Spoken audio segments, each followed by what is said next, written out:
Hello, I'm Donna Owens, Program Director for the OCALI Family Center, and this is OCALI's Third Thursday, a live web stream broadcast on a topic of interest to parents and children and adults with autism spectrum disorder and other disabilities. Each of these broadcasts are recorded and archived on the OCALI Family Center webpage. So if you see a broadcast that you think another family might be interested in or benefit from, please refer the family to the OCALI Family webpage and have them look up the Third Thursday. There you will see a listing of all our archived Third Thursday broadcasts. Tonight we're going to talk with Shauna Benson, and Shauna Benson is the Program Director for OCALI's Center for Teaching Diverse Learners. Shauna will be talking to us about standards-based education, and particularly she will be talking about how standards-based education is relevant and applied to learners with significant challenges. Those learners, 1 to 2% of all students who are taking the alternate assessment. Too often, parents and others may underestimate the learning capacity of these learners. Ohio has worked with educators to develop the extended standards to guide teachers to ensure that these learners receive a meaningful education. Shauna is an educator dedicated to improving the educational options for learners whose educational outcomes are often undervalued. Thank you, Shauna, for talking to us about this. Thank you so much, Donna, I for having me. appreciate it. So first of all, can you tell us about the Teaching Diverse Learners Center here at OCALI? Sure. The Teaching Diverse Learners Center really supports education around all subject areas, including transition, in an integrated approach to ensure that all students receive what their peers receive in public education. And so we work a lot with teachers, administrators, and other support staff around the state to help them understand what the standards are all about, to help them understand their grade level or grade band a little bit better, and then to help them integrate in student supports and services into that standards-based approach to education. And we do ensure any learner of any type, no matter what their least restrictive environment, we're trying to help educators across that entire continuum. So we do try to ensure that standards-based approach for education is part of each and every one of those least restrictive environments. And so, we do a lot of support and services through online resources, through face-to-face instruction with educators and other support staff.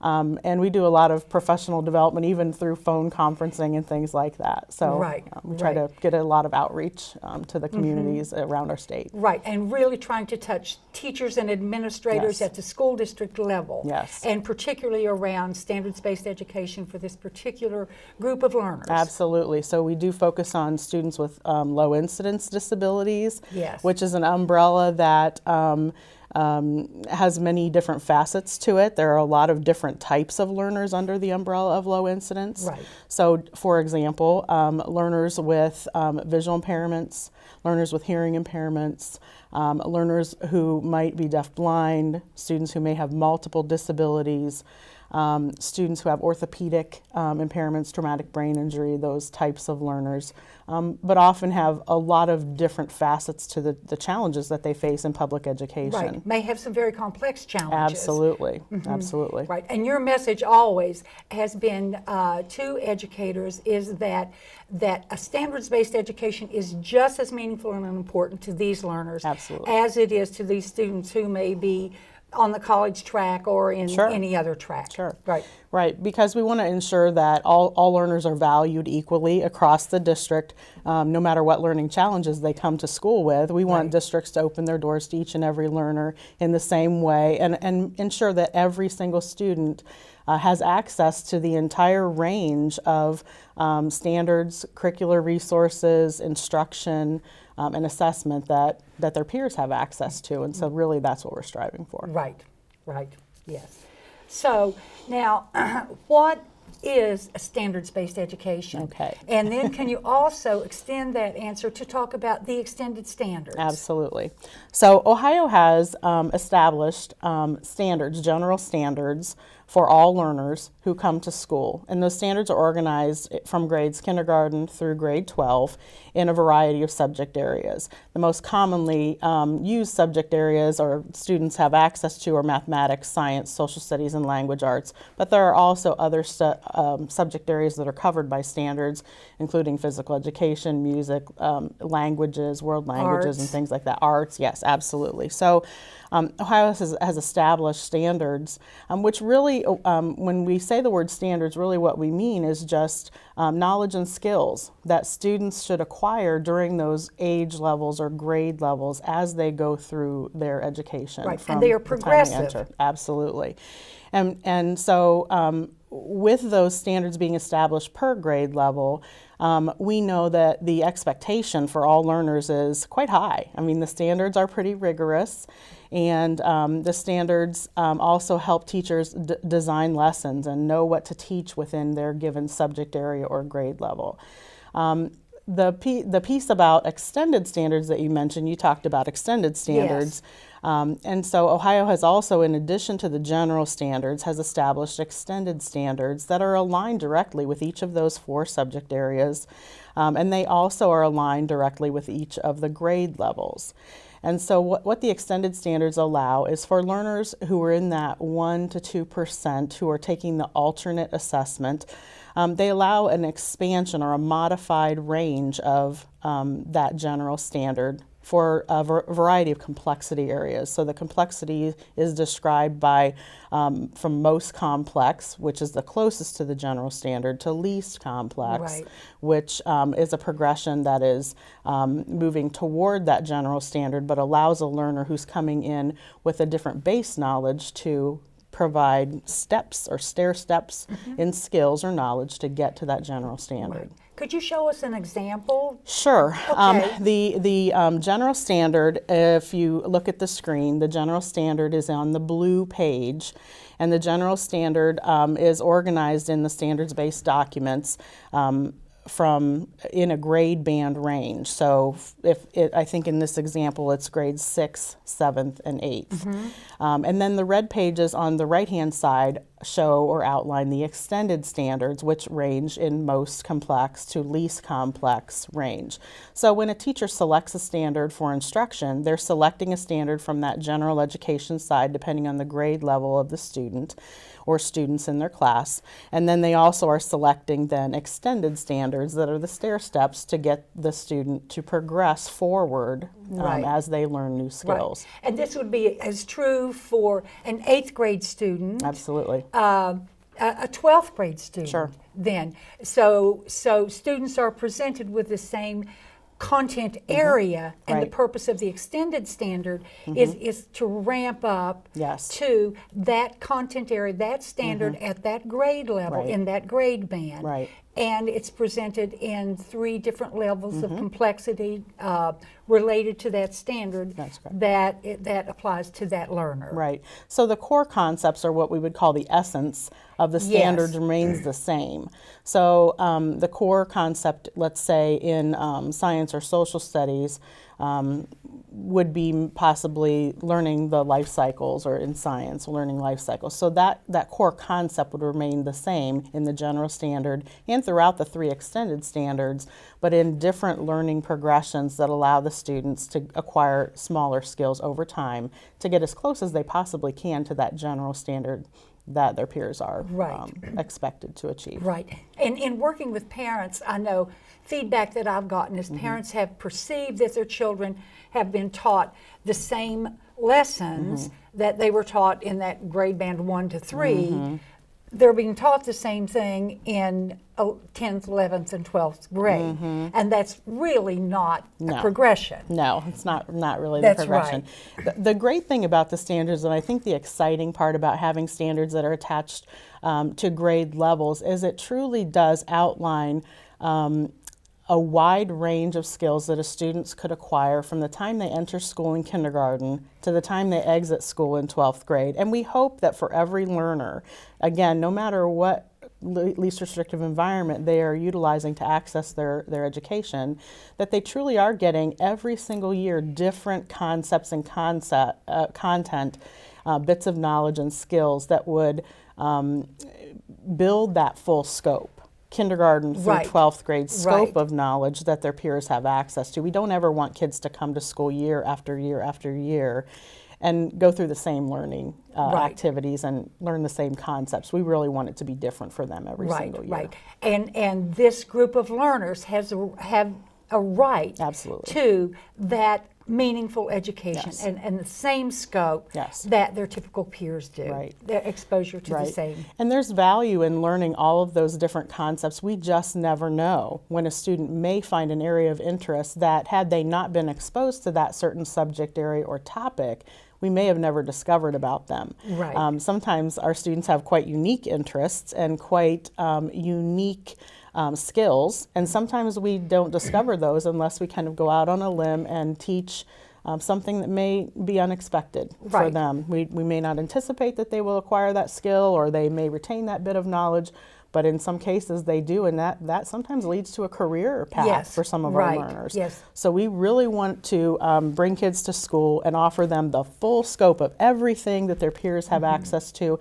They're going to sift and filter that information to determine what they really have particular Right. interest and skill in. Like all learners do. Absolutely, Yeah, which absolutely. is the purpose of school. Absolutely, Is to yeah. expose you to a wide range Sure. of information and knowledge, so you can make choices Yes. about what choices you can make to live the rest of your life. That's the function of school. Absolutely. Really. Yes. Yep. Now let's talk just a little bit also about the alternate assessment. Sure. Can you just kind of give us a Sure. description of that? So the state of Ohio has two kind of layers of assessment that are more standardized assessments. Both are standards-based. The general assessments and the alternate assessment are both standards-based. The general assessments that most learners take would be aligned to the grade level standards in those core subject areas: mathematics, language arts, and then also science and social studies. And those would be it would be the requirement that the students would achieve or show achievement on those different standards within each one of those subject areas and Right. grade levels. For students who are taking the alternate assessment is aligned to the extended standards. And so when students ask and answer, or when students are asked and answer questions on the alternate assessment, there's a layered approach to those questions, because remember, the extended standards range in complexity from a most complex level to a least complex level. Right. And actually, the alternate assessment provides another layer of questions that goes to the engagement level. And so engagement items, and there are some, I do have some visuals to show too Yes. of the alternate assessment, so parents can see what those questions might look like at different age and grade levels. So as we talk, maybe we can also take a look at those. But at the engagement level, students are asked to just participate and engage with the teacher with sometimes objects or items related to the topic or Yes. concept from the subject area. Sometimes they're asked to manipulate or touch or look at different items or questions or pictures related to this concept or subject area that's being tested. And so that first item is critical, just to get kids kind of at the table and participating in the assessment. Right. And then as students answer questions, the questions increase in expectation. And so, of course, at some point in time, they're going to be asked a question where there's going to be a right answer and a wrong answer. And typically the questions are set up with a visual array of responses. We know for students with significant needs, sometimes the way that they communicate, their modes of communication Yes. are quite diverse. And so we do also offer object range. Some students require objects to be able to answer the questions. Some students will be able to use the picture symbols that are part of the alternate assessment kind of toolkit. Right. And there are also text-based items where text is presented and students can select from an array of choices Right, from right. text. So as all learners are then being assessed at certain grade levels to determine their progress and to determine the effectiveness of the education that they're being offered. That's true as well for the alternate assessment. Its function Absolutely. is to to ensure that we know that these learners are making progress. Absolutely, Is that yes. And over time, there will be a mechanism in place that will allow educators and families to see that progress as students may take the assessment the first year, and then they may take it again another year Right. in the course of their schooling. We hope to see that growth and progress over time. Right. As they answer questions, we hope that the next year that they take it, they would be able to answer another layer of question to show that they've expanded their knowledge over time. So we are tracking their progress. Yes. It's not. It doesn't just rest on just the function of the IEP team and Right. whatever they No. determine, but it's kind of an objective measure. Yes. Then, on the basis of the school district, Right. to show that these students are making progress. Right, Yeah. right, and it helps all students count too. I mean, it's our marker that we know that this student is part of our district, and Yes. this learner is also part of this grade level, and Yes. we know that they are receiving that standards-based instruction, and we want them to showcase their benefiting from learning, it. on these Right. assessments. Yeah. Right. Well, I remember a phrase that I heard some time ago that I think applies to this, and that is, we measure what we treasure. Absolutely. If we value it, we are Yep. going to measure it. Right. And that's the function of the alternate Right. assessment. And we truly value all of the learners, capturing each and every learner's growth and progress, and showcasing that learning through any variety of means possible. And this just happens to be one of those means. Right. So now then, how are our teachers using or implementing the extended standards? How would parents know that their child is receiving a standards-based and a meaningful education? Good.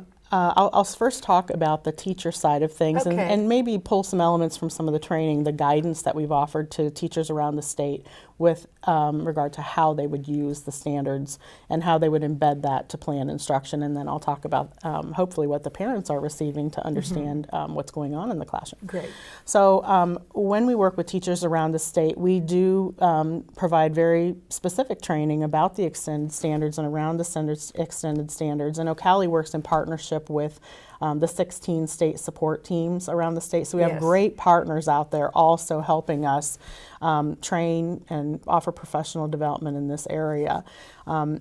When we do that training, we take teachers directly through the extended standards, show them the alignment between the extended standards and the general standard, and then we help them select standards in a meaningful way. We talk about developing units of study, and we have templates that allow teachers to collect standards that go together in more of a way that's natural to everyday life.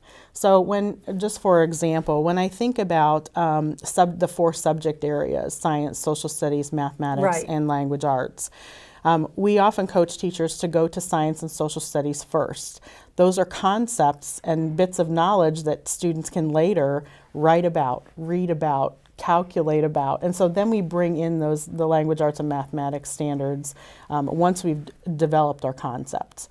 So there is a lot of carryover between science standards and social studies standards. Right. So if you think about studying plants and animals, for example, which is part of the science standards, teachers may, in those intermediate grades, may study ecosystems, the interaction between plants and animals, and how plants and animals sustain life. And that's dependent on the environment in which they live, so to speak. Right.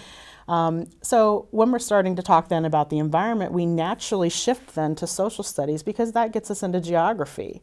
And we have to talk about both things at the same time, because that's how, in our world around us, that's how things naturally occur. Right. We naturally are going to talk about the environments or the locations on the map.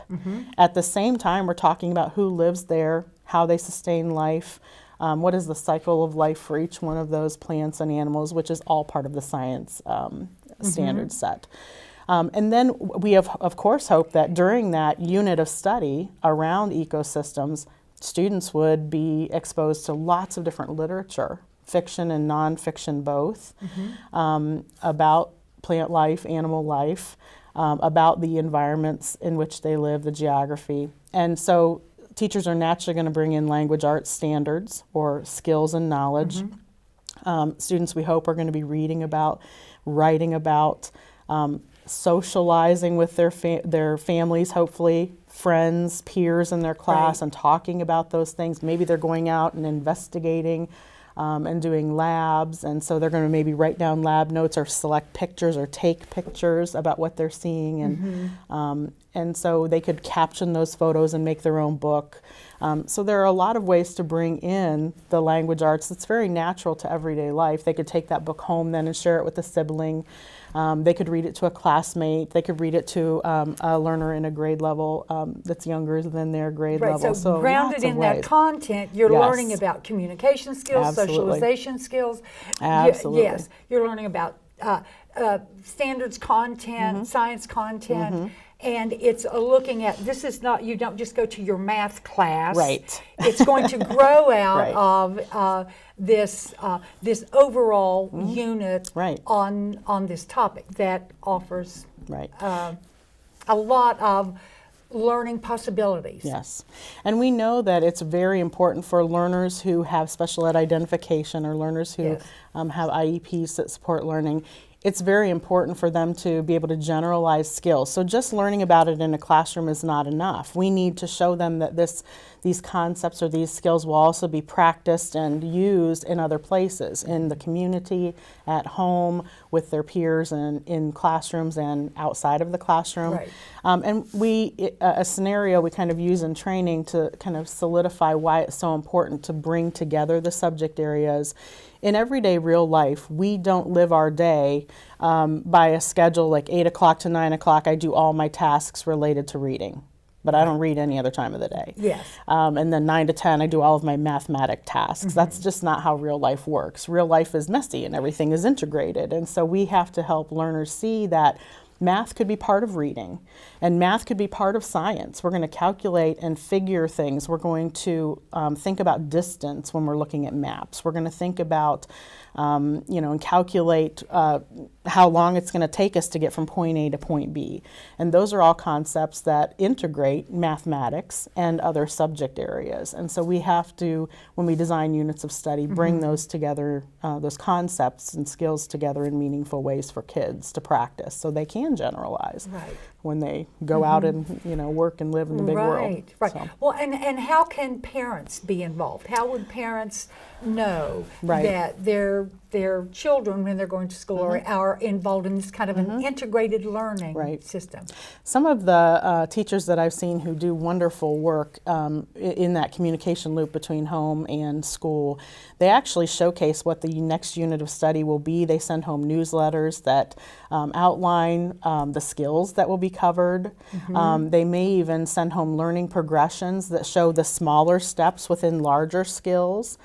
Most of the teachers, when we do training, we encourage teachers to pre-assess the knowledge and skills before we go into the unit of study, so we know exactly what each learner needs to learn over the course of the unit. And it's very different from one learner to another.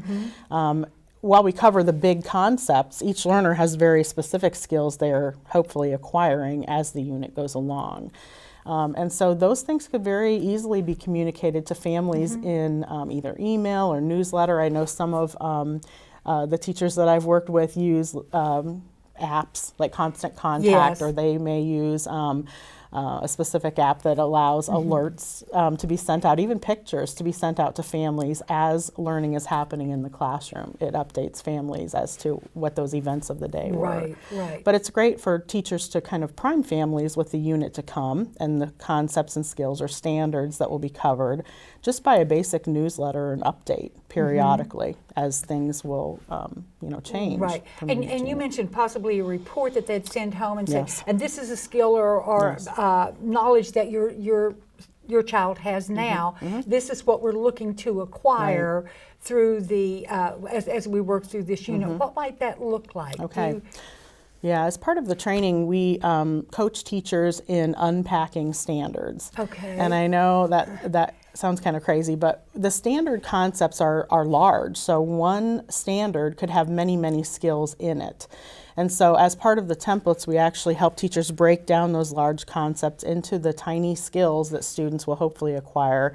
And we develop a range of learning progressions that start with engagement, because remember on the alternate assessment, we start with an engagement item. And then we move forward into the concepts that are of the standard or the knowledge or skill of the subject area. And when we design assessments, then we can sit with learners and we can actually mark what skills students have at the beginning of the unit of study.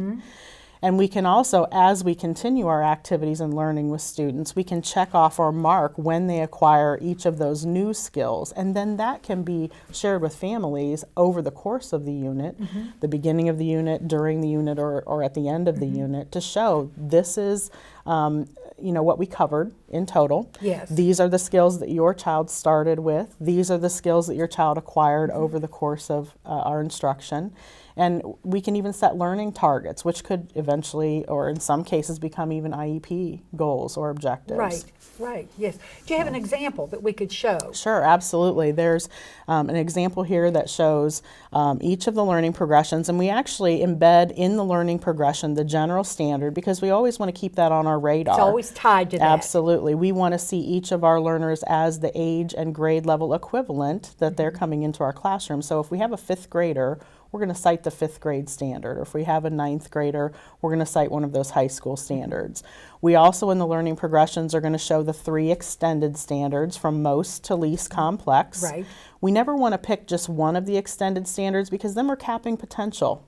We don't ever want to just pick one. So we want to include the full range. All 3. Absolutely. Yes. So we give the 4 general standard, 3 extended standards. Those are given to us by the state. Yes. And then the learning progressions, in addition, starting with engagement, are created by the teacher or the team of teachers who are working on this unit of study. And then that could be shared with families. Right. And there's actually a second graphic that we'll show too, and it's a reporting system. Some districts are moving to more of a standards-based grade card as opposed to having an A, B, or a percentage or a plus-minus system of grading. And what does an A mean? Right, exactly. What does C mean? Absolutely. So we wanted to clarify that a little bit for families. So we're using that same learning progression. We've in this sample, you're going to see it's more of a ladder progression, so it goes from bottom up. But it also showcases through symbols where the student started, what their baseline was for this unit of study or this specific skill, what skills they acquired over time, and what their learning target was, what we hope they accomplish or what level we hope they get to by the end of the unit. Right. And one of the things that I can see with this, that very often, and in my career, which is, I was in schools, some time ago, but the entire special education staff was really very separate from the general education staff. With this kind of standards-based approach, I see that that's no longer, that doesn't have to be the case. It's not a matter of different content, it's all the same content, and it's how you approach it. And we've actually seen standards-based planning for instruction and standards-based instruction pulling teams of teachers together from the general ed or content side and the intervention side. So they are now co-planning, and the goal is that we get all educators co-planning and co-instructing. Yeah. And I think this is so exciting. It is exciting. Now, this is a really fundamental question for students with some significant challenges, and that has to do with support for transition and preparation for the world of life and work. And I know that this deals with content, but can you talk about how it actually supports those critical kinds of, the acquisition of those kind of critical skills that are going to support their life after school? Absolutely. A lot of the standards, even though they're associated with academic areas, are really transition to life standards. So if you think about what we would consider a term, I don't know necessarily of the past, but a term we've used a lot in the past, that functional daily living or life skills. When I think of many of the language arts standards, as I read through them across the grade levels, many of those are functional skills, life skills. And the same thing with mathematics, and even from science and social studies, knowing about the world you live in and how to work within it. Those are skills that come out of those subject areas as well. So I think we do see a lot of value in those, the skills of the standards or the knowledge of the standards. Those are functional skills, daily living and life skills. And also the layer that we talked about earlier, just knowing that we may, in teaching this wide range of skills, we may help students find their passion in what they Right. want to do later on. Right. And OCALI does have kind of an overview video that we use oftentimes that showcases the dreams of a lot of different learners yes. and how they may reach their potential Right. through the standards-based Let's instruction. have a look at that. Sure, absolutely. Yes.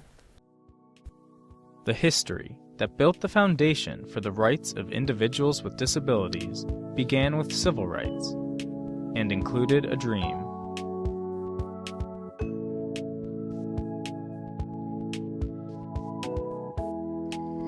I have a dream that one day I will be in the Air Force. What is the plan for transitioning to independence? I have a dream that one day I will become a band director. How will we inspire self-determination as we teach the standards? I have a dream that one day I will be a scientist. What course content and experiences will make these dreams a reality? I have a dream that one day I will design video games. How do we educate employers and society to value people with disabilities and the vast range of talents they possess? I have a dream that one day I will be a veterinarian. What entry skills are colleges requiring for those who want to attend? Rigorous academic standards in language arts, science, social studies, and mathematics were developed to offer all students new knowledge and experiences each school year. These standards, paired with functional life skills, become the foundation for instruction that can increase opportunities for student growth and success. Self-help skills, independent living skills, communication and self-advocacy skills, and career skills. Schools can support these dreams with high expectations and accessible learning opportunities. People with disabilities have high expectations for themselves and all of the same dreams and goals as everyone else, such as living in a home of their own, having a family, going to college, and getting a job doing something they love. How will you support all students' individual dreams? I pledge to be an advocate for my child. I pledge to believe in the abilities of my students and to teach them skills to reach their dreams. I pledge to see ability before disability. I pledge to build an inclusive district where all learners are valued as part of our learning community. Oh, I love that video, yes. And I see how that applies to what we're talking about. I'm really interested in promoting the idea of allowing students to find their interest, to find their love. I also know that you have a video of a parent whose child was involved in this kind of integrated learning activity. Right. And could you just tell us a little bit to set us up so we could watch what this parent has to say about that experience? Sure. The parent in this video clip is actually describing kind of the outcome or the later outcomes for her son in this case from standards-based planning that the teacher in her district has engaged in, and the communication loop that was established throughout each of the units of study across the year. And for her son, she's describing very specifically some changes she's seeing in him through standards-based instruction that we weren't necessarily seeing when we were, just going skill a day and, more IEP-based everyday skill acquisition, that model. So we've switched it up and we've gone to this standards-based approach with unit planning. And so these are some outcomes that she can share. Yes. Let's listen to this parent. Sure. Hi, Karen. Hi, Kathy. This is Karen Myers, and I'm a parent of one of the students in Kathy's room. And I thoroughly have enjoyed this year because Kenny has learned so much. He has come home and he's communicating more. His interests are on the iPad, showing me what he's learning, whether or not it's, visiting Japan. He's being creative with the stories. He wants to go explore. The different projects that Kathy does has incorporated in the classroom as well as into the home life. Things that he's learning at home. He wants to go to the beach. He wants to just, go to museums, really. Go to museums, explore new things, rather than just watching a video and not understanding anything. His vocabulary, I think, things that he's typing, it's amazing, the vocabulary and the sight words that he's picking up. And once it's like a step, going a farther step. Great. And you have a unique experience by working in our building. Do you have any point of view as far as what our team does to go through a unit and all the planning that it goes into doing it? Have you seen any teaming going on in our building? I do. I was very happy that we were able to do the VegU program through the different intervention groups, as far as Ms. Perro's class, as well as a couple other people's interventions classes, and I was amazed to see the different levels of learning that each child was doing, but it was still going towards the same goal. Yes, awesome. Well, I appreciate your time, and I really thoroughly enjoy working with your son. Thank you. Very nice. Very nice. Yes. I'm excited about what she says about that. It's always exciting to hear families speak about the outcomes that they're seeing on the home side and that their child is experiencing. And in this case, it sounds like, her son is really picking up a variety of new interests and skills, where he's, at home pursuing those new interests through media and even requesting certain trips that their family may take and things like that. Right, yes, exciting. Now, tell me this, how can IEP teams and families track and record student progress? Okay. So can you talk a little bit about that? I sure can.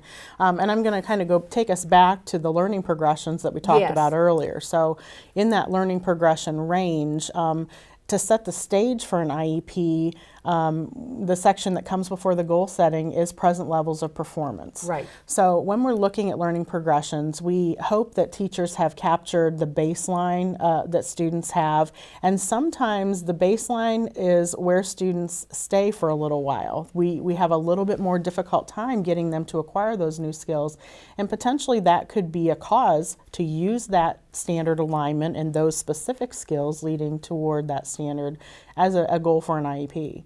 And so we actually can take the standard or take the learning progressions and in the present levels of performance, cite the skills that the student has already. We always want to record and note the positives in the present levels of performance. What can my child do now? What can this learner do today? Yes. And so we are going to cite those things from the learning progression, but then we're also in the goal then going to try to fill the gap to move that student forward in that learning progression toward acquiring that new skill. And so the goal writing could progress from there. We have outlined already what the learning progressions are, so those could potentially become objectives that lead us to that target. Yes. And so I think it helps the team actually in advance almost write the goals and the objectives for the learner. So the IEP is in fact integrated into this standards-based approach. And it is a support for the progression, the learning progression that the student needs to make. And there is a way to track that progress then. Absolutely. And it gives meaning to what does a standards-based IEP mean? What does that look like? And so this really solidified for families, I hope, and for educators what that does look like. Right. And it also it provides a mechanism then for communication with families. And so we can not only use the progress markers or times for an IEP, usually that's a quarterly monitoring and progress reporting to families, but it actually allows us to report to families on more of an ongoing, regular basis, and we're capturing not only the progress of a learner throughout the subject areas and standards at their grade level, but also IEPs at the same time. Right. So we're going to constantly have ongoing communication with families that capture both IEP and standards-based instruction. And you have a video. I do, yes. And actually this video was taken from a panel discussion that we had at the OCALI conference a couple of years ago. And the panel consisted of educators, administrators, and family. And they talked about some of the changes that they've seen with the installation of standards-based instruction and planning for learners in a particular building, classroom, and school district. And I want you to pay close attention to what the mom says here.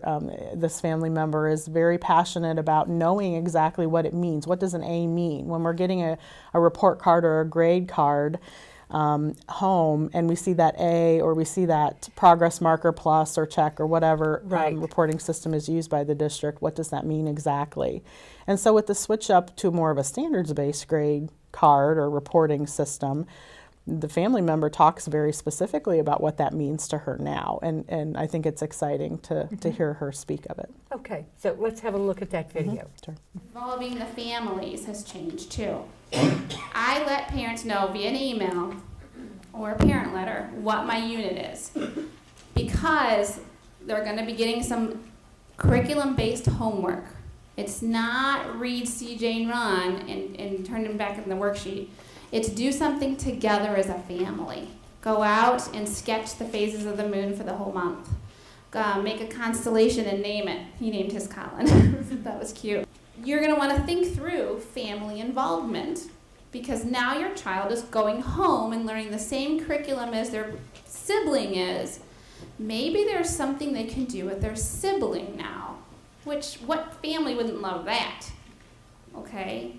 Here's Johnny's been watching Blue's Clues the last 9 years. Maybe they can sit down and do something with their sister now, who just learned that same content in their gen ed classroom.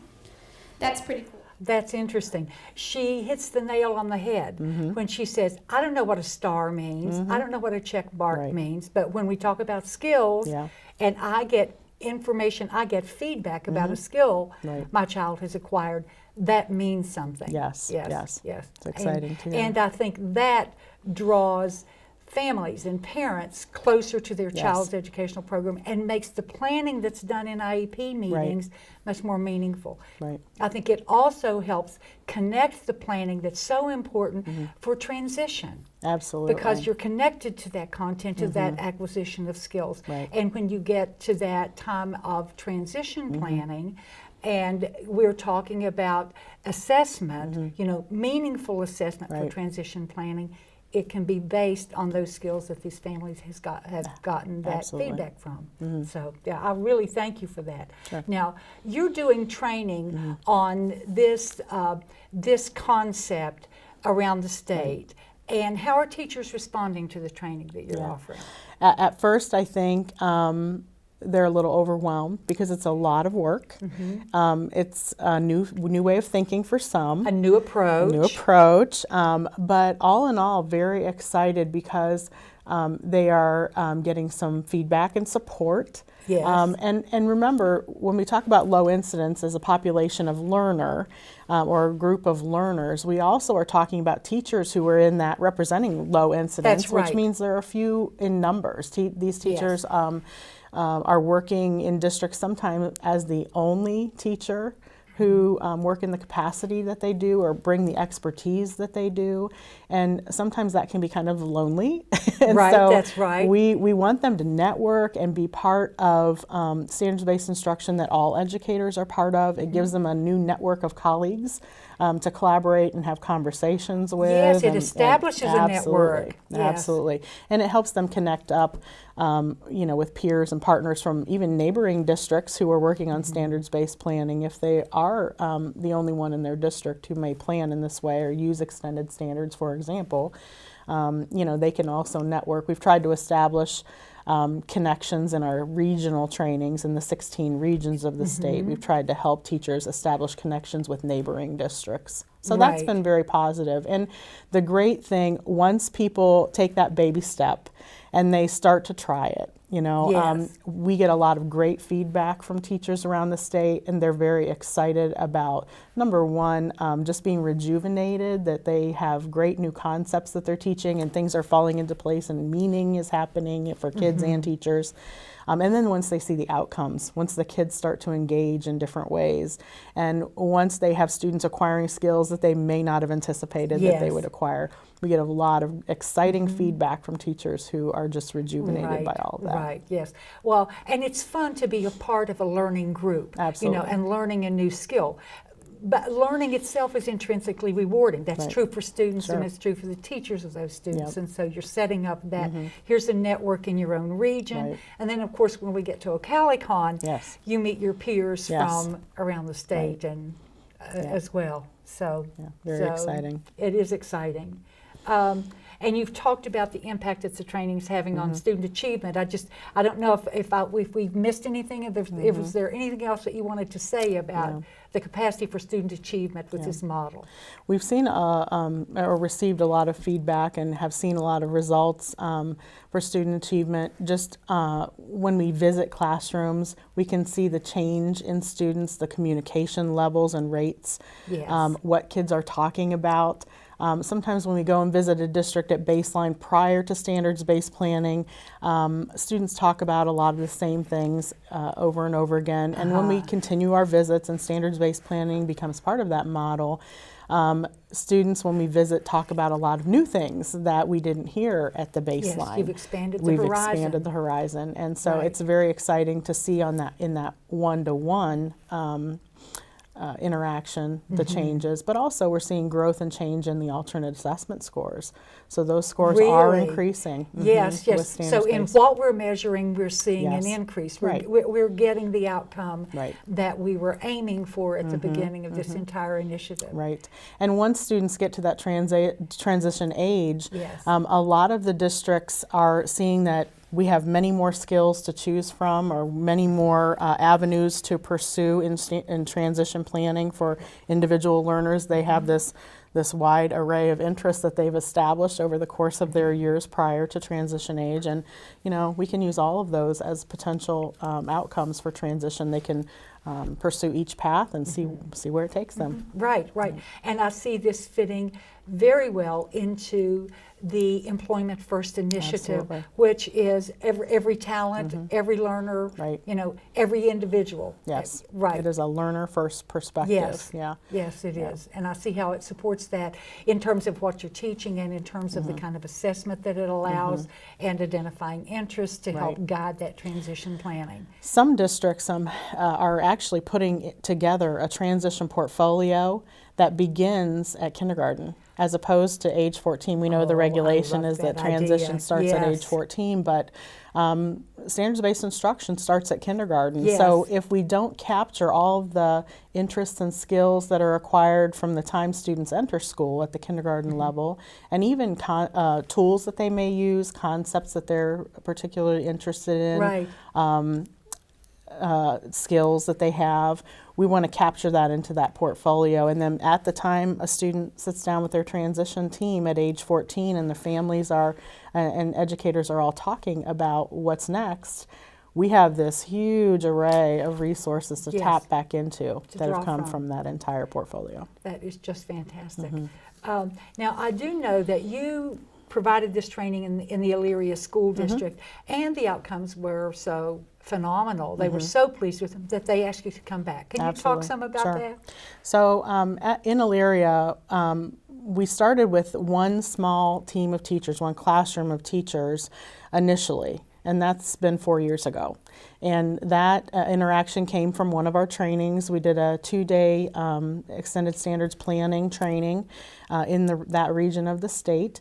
And from that training, we had a couple of teachers who showed great zeal for the process. They, they were ready to take that next step, and so we made contact and coached them a little bit more specifically. And then from that initial onset in the district of them trying out the planning templates, trying standards-based planning in this unit of study framework, there was a renewed interest for that team of teachers that grew into an interest across the entire district. And every single grade level or grade range we've worked with now in that right? district, yes. And so not only are we working with intervention specialists now in that district, but this year we're growing to work in the general ed side too. Is that and so right? it's very exciting. We have great partnerships with them, with the SST that's supporting that region. We're one big team, and we're working toward great progress for all Yes, kids. yes. Well, it sounds like the leading edge of a spear that's moving us Yes. forward. Yeah. Yeah. That's and nice. they're a great district because not only do they allow us to come in and do some coaching and professional development, but they also supply us with a lot of great resources. Some of the video clips that you've seen tonight, Yes. you know, from the families, those were captured within that area of the state as well. And we have video clips we've captured for our extended standards modules and things like Yes. that. We use some of their resources for training, so they've been a great partnership Right. for us. And are some of those videos and those resources are on your Teaching Diverse Learners Yes. Center's webpage? Yes. It would be, wouldn't it? Yes. Very good. Yes. Now, if a teacher is interested in accessing this training, and often families and teachers of the learners that we're talking about become very close. Yes. And if they're interested in pursuing this, what would a teacher do? Okay. I would say a first step is to check out the Teaching Diverse Learners Center page on the OCALI website. And I do have a visual to show so we can take a look at that. Let's take a look at that. Sure. So you can see that on the kind of home page of the Teaching Diverse Learners Center. It's broken into different areas. The areas include assessment, which we talked a little bit about today, planning, which we talked quite a bit about today, Right. and that's where you're going to find a lot of the resources around standards-based planning. There are some specific resources and links to both the general standards and the extended standards in the standards tab. And then the samples of assessment that we showed, including the learning progressions, can be found in the assessment tab. The templates, if teachers want to start like a unit of study, Yes. In the planning tab, they would go to the unit planning link, and they can download those templates directly from that page as well, and they can get started right away. All right, that sounds fun. That sounds good. Does OCALI have other resources that would Yes. support support teachers and Yeah. So in addition to the content on the website, or on the Teaching Diverse Learners Center page of the website, we also have extended standards modules, and there's a link in the Rotatinator, which is the ribbon at the top, Right. for the extended standards modules. And so there are 7 modules altogether. There are 3 overview or base modules that outline standards or extended standards, curriculum, and planning. And then there's a module for each one of the 4 subject areas. So Okay. science, social studies, mathematics, and language arts. We also still do face-to-face training, and in addition to the planning training, we also have training in literacy and assessment. And we know that we have great resources in the Assistive Technology Center, so Yes, we would also that's encourage true. teams to take a look at those resources as well. Right. And what about their state support team? Might a teacher contact their state support team and Absolutely. say, I want to become, if there's a network in our region and I've been left out, I want Yes. to, that would be a Absolutely. connection point. It would be. And they may want to touch base with the state support teams in their local area. Each one of the state support teams has a contact specific for low incidence Do they? and Okay. standards-based instruction And and so planning. that's who they'd ask for. Absolutely. If And they happen they may- not to know. Right, and they may have professional development coming up that each region of the state could describe what their unique professional development offerings are, and they of course offer guidance and Yes. support in the local areas as well. Right. Shauna, thank you very Sure. much for talking to us about Sure. this. I really appreciate it.